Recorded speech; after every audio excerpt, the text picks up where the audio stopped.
Halo guys, assalamualaikum warahmatullahi wabarakatuh. Gimana kabarnya semua teman-teman? Semoga selalu dalam keadaan baik-baik saja. Oke, kali ini masih bersama saya Roni Saputra di Suara TKI.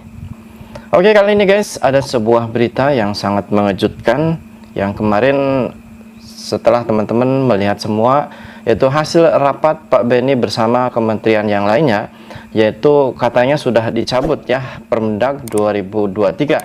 Yang mana di sini Pak Julhas menyatakan di sebuah berita bertemakan seperti ini.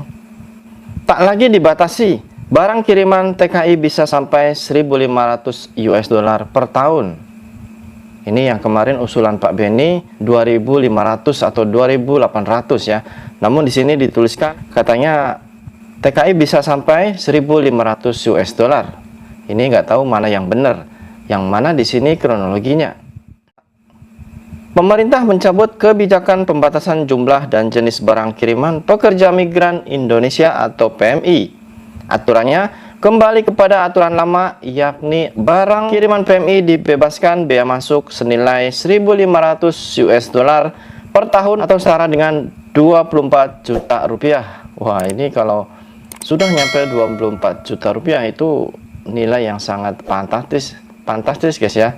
Namun kita belum tahu kepastiannya seperti apa. Menteri Perdagangan Zulkifli Hasan alias Julhas mengatakan untuk barang kiriman PMI tidak lagi menggunakan peraturan Menteri Perdagangan atau Permendag 36 tahun 2023 tentang kebijakan dan peraturan impor, tetapi kembali kepada Permendag 25 tahun 2022. PMI hanya 1.500 US dollar.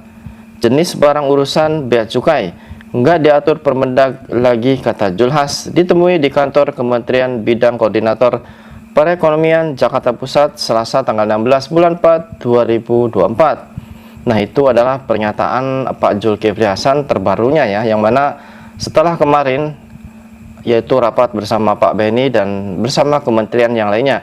Namun di dalam berita, kenapa kok saya juga melihat dan mendengar ya, setelah saya sering mengupload video tentang barang kiriman, kadang sebentar-bentar beda ya, padahal sudah ada kekompakan yaitu untuk mencabut ya peraturan Permendag 2023, namun kadang di berita beda lagi, dan kadang pernyataan dari salah satu pejabat itu beda lagi. Namun saya pun heran di sini sebenarnya ada apa dengan para pejabat kita? Kenapa cuman hanya karena barang kiriman PMI sampai diperdebatkan seperti itu, sampai harus rapat ke sana ke sini?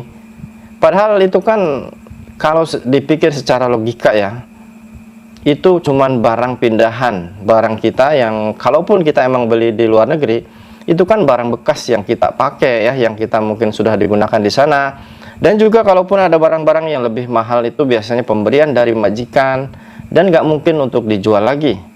Namun kenapa sampai dipermasalahkan, sampai ribut ya, sampai harus rapat ini, rapat itu, dan sampai dari beberapa partai ada yang ikut campur katanya gini gitu. Ini kadang kalau dipikir sebenarnya ada apa gitu loh. Kenapa para PMI itu seolah-olah dijadikan sebuah sesuatu untuk mereka itu mungkin cari pamor, ataupun mungkin cari keuntungan, atau mungkin bisa dijadikan ladang cuan. Mungkin seperti teman-teman biasanya menyalahkan dari pihak bea cukai, dan dari Pak Benny menyatakan ini bukan kesalahan dari bea cukai, namun karena dari peraturan Permendag tersebut. Namun kalau kita pikir, kita sebagai PMI otomatis tidak mau tahu tentang aturan ini, itu pokoknya kita fokusnya untuk bekerja, bisa mencari uang, menyimpan, dan untuk masa depan kita. Namun kenapa justru para pejabat kita seolah-olah memanfaatkan ya dengan situasi kita seperti ini, seperti itu, sampai sekarang pun masih diperdebatkan ya masalah barang kiriman. Ini sesuatu yang heran kan teman-teman. Jadi kalau emang seumpama PMI itu dikasih kelonggaran, ataupun mungkin katanya pembebasan untuk bayar pajak, ataupun mungkin tidak dibatasi lagi, kenapa kesininya sampai harus ada berita seperti ini, seperti itu sebenarnya yang benar itu mana gitu loh. Saya sendiri yang penyampai beritanya itu keder, ini kok seperti ini, sebentar lagi saya melihat berita kok seperti ini.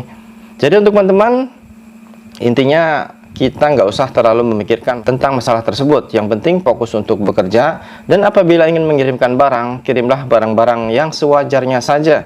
Dan apabila ingin membeli barang-barang yang mungkin brand ya atau mahal, itu sebaiknya nanti saja di Indonesia. Karena kenapa? Bisa saja nanti kalaupun mungkin undang-undang katanya dibebaskan ya, mungkin bisa berapa aja yang kalian beli nanti akan tidak akan diperiksa lagi, tidak akan dikenakan pajak.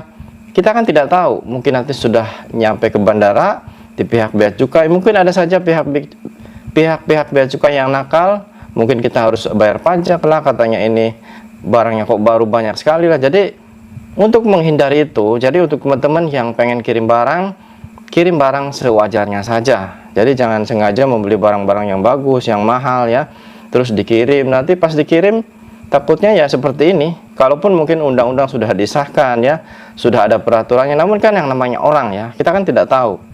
Nah, jadi intinya untuk teman-teman, khususnya para PMI di mana saja ya, gak usah mikirin seperti ini. Yang penting kalian kerja, kumpulkan uang yang banyak, dan apabila ingin mengirimkan barang, kirimlah barang-barang yang sudah kita pakai, barang-barang yang pokoknya yang kira-kira nanti tidak bermasalah. Oke, semoga bermanfaat. Saya Roni Saputra, Suara TKI.